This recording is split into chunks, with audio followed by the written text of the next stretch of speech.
ये है टेनरिफ विमान हादसे पर एक संक्षिप्त नज़र। ये कहानी है एविएशन की हिस्ट्री के आप कह सकते हैं सबसे बुरे दिन की। तारीख थी 27 मार्च 1977। स्पेन के एक रनवे पर सोचिए, दो बड़े बड़े विमान आपस में टकरा गए और इस हादसे में 583 लोगों की जान चली गई। तो सवाल ये है कि आखिर उस दिन हुआ क्या था? तो देखिए, सबसे पहली बात, उस दिन हालात बहुत ज्यादा खराब थे। मतलब इतना घना कोहरा था कि टेनरिफ एयरपोर्ट पर कुछ भी देखना लगभग नामुमकिन था।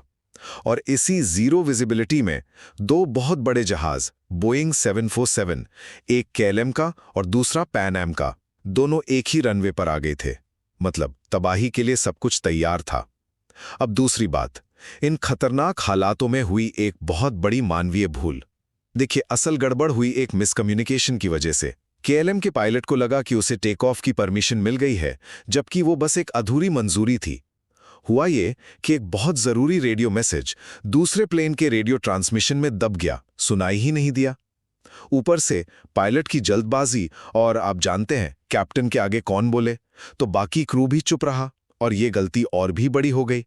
और फिर इसका नतीजा जो निकला वो बहुत ही भयानक था। केएलएम का प्लेन पूरी रफ्तार से रनवे पर दौड़ा और सीधा जाकर पैन एम के प्लेन से टकरा गया। एक जोरदार धमाका हुआ और सब कुछ आग के एक बड़े गोले में बदल गया।